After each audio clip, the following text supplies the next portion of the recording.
Bonjour. Nous allons voir dans ce petit didacticiel comment modéliser un mât L pour un voilier.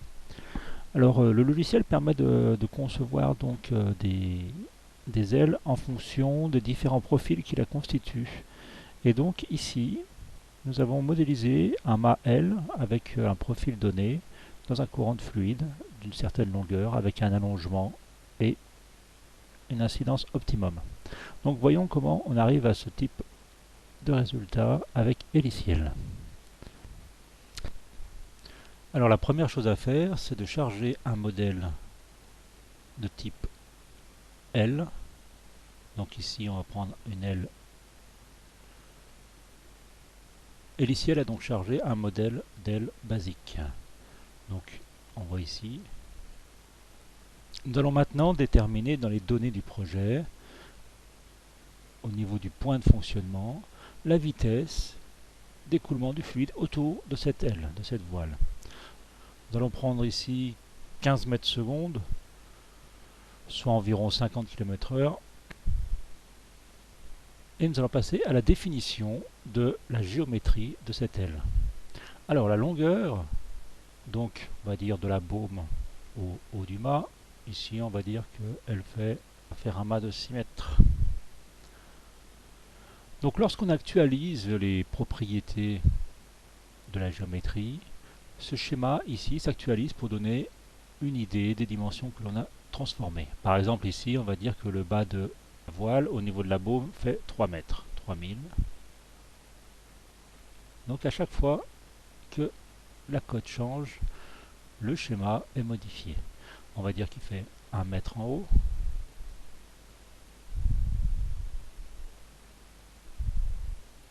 Et on va linéariser pour que les cordes, c'est-à-dire les profils entre le pied et le bout de l'aile, soient proportionnels. Donc ici, on a une aile qui a été constituée. Maintenant, ce que l'on va faire, c'est déterminer le profil qui constitue cette aile. Alors, nous allons passer en loi de profil constant. Alors ici, on va sélectionner donc le profil qui constitue notre voile. On clique sur choisir un profil et l'interactive database s'ouvre et là nous avons donc notre choix de profil. Alors ici, dans la zone recherchée, nous voyons une liste de profils disponibles pour la conception de cette aile ou de cette voile. Il suffit de sélectionner un élément dans la liste. On n'a plus qu'à l'appliquer, profil par défaut. Et notre aile est reconstruite avec ce profil appliqué. Alors, à la reconstruction automatique de l'aile, Héliciel applique les finesses optimum pour ce type de profil. Le calage, l'angle d'incidence entre le déplacement de fluide et l'alignement des cordes est automatiquement calculé et appliqué. Les performances s'affichent ici en termes de CX, de portance, de traînée, de rendement, etc. Dans ce didacticiel, nous voulons créer un profil d'aile, non pas plein, mais un profil de type mât-L avec une forme différente de celles qui sont proposées dans la base de données. Nous allons voir déjà comment créer un profil qui ressemble à notre aile.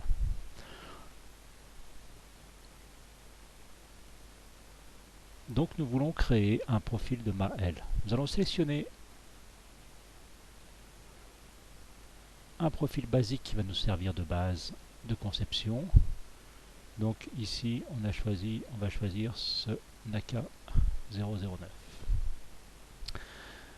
On passe dans l'onglet de création et modification de profil. Alors on ouvre la fenêtre de traçage et on va modifier notre profil pour créer un profil de mât-L. Donc ici ce profil c'est un profil plein. Nous allons supprimer des points.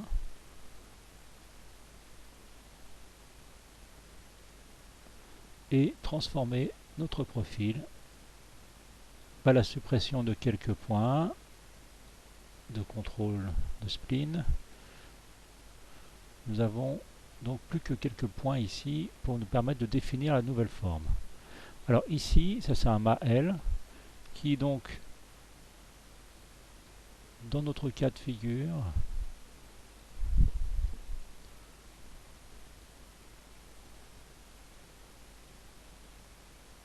voilà. Alors on ne peut pas avoir une finesse nulle. On ne peut pas avoir une épaisseur de profil nulle. Il faut forcément un extrado et un intrado séparés. Donc dans les voiles de voilier, bien sûr, ces zones-là sont très proches. Mais pour notre modélisation, on va utiliser donc une épaisseur quasi nulle, mais tout de même réelle. Ça ne changera pas grand-chose aux performances du profil, mais ça permettra au calcul d'aboutir.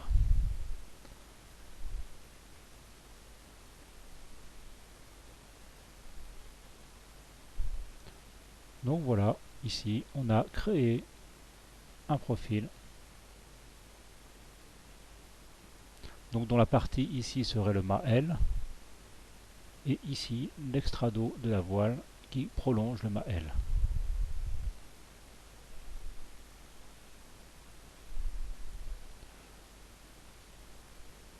Donc on voit qu'on peut créer des formes très diverses.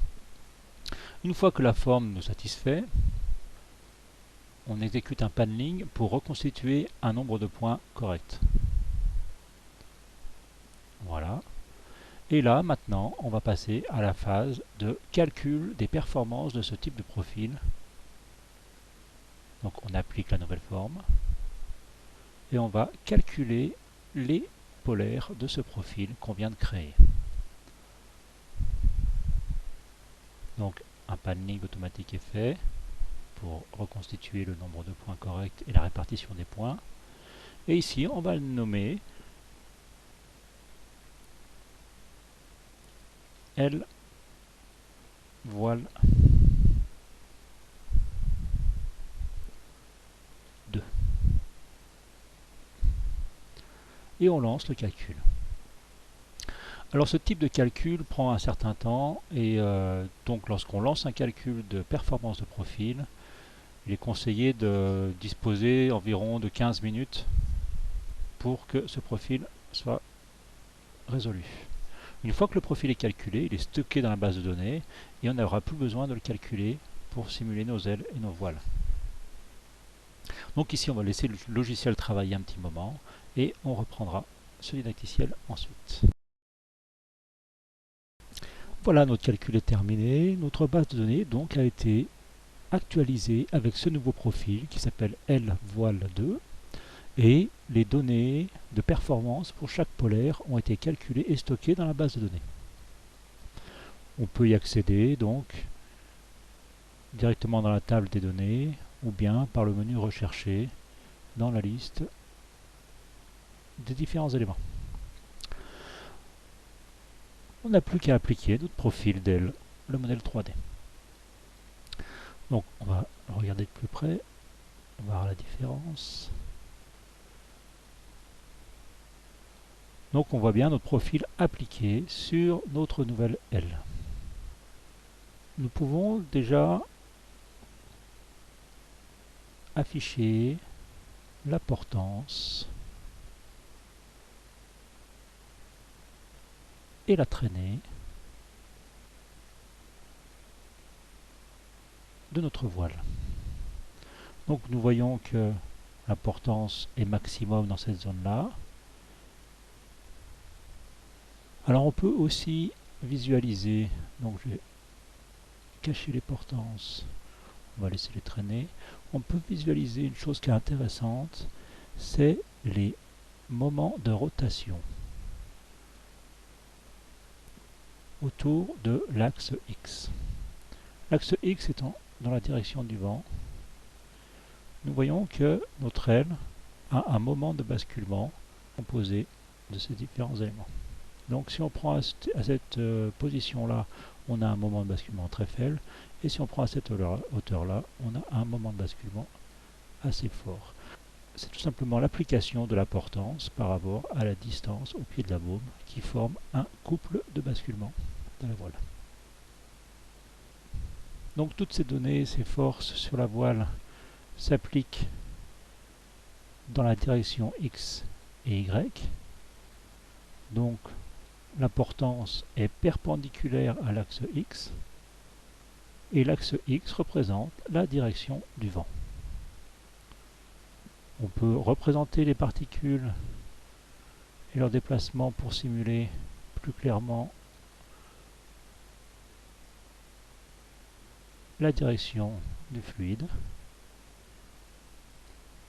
Donc ces particules mettent en évidence les pertes en bout de balle. Alors on va cacher les axes et les forces.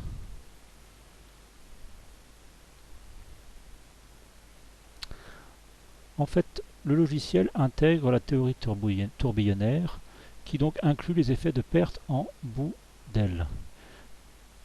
On a une mise en rotation du fluide générée ici dans la zone en bout d'aile par les tourbillons de perte en bout d'aile. Donc c'est ainsi que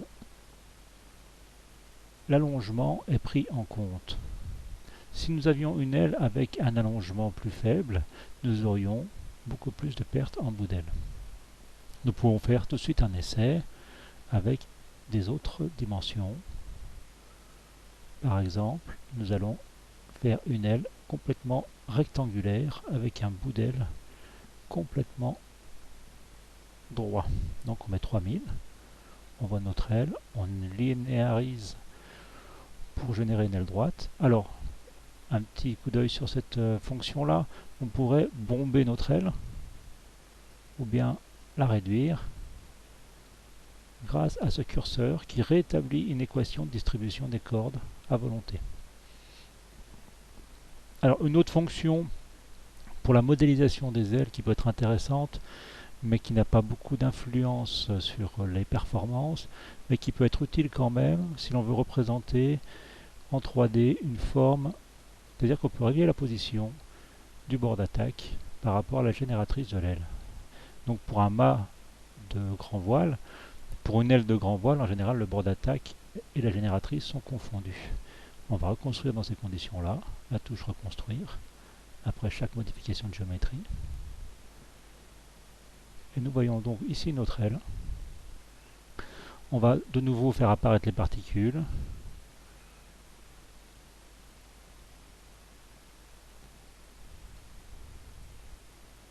Et nous voyons que le système tourbillonnaire est bien plus fort car la proportion de perte en bout d'aile est bien plus importante. Ça se traduit par une traînée induite bien plus importante et des performances en général bien plus faibles. Voilà, on va reconstruire notre aile avec une géométrie de pale qui correspond plus à ce qu'on désire au départ, donc 1000.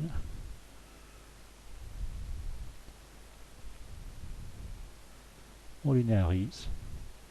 Alors on voit ici dans ce schéma qu'on pourrait très bien gonfler un petit peu notre répartition pour avoir une forme plus arrondie. On va appliquer ça comme ça, tiens.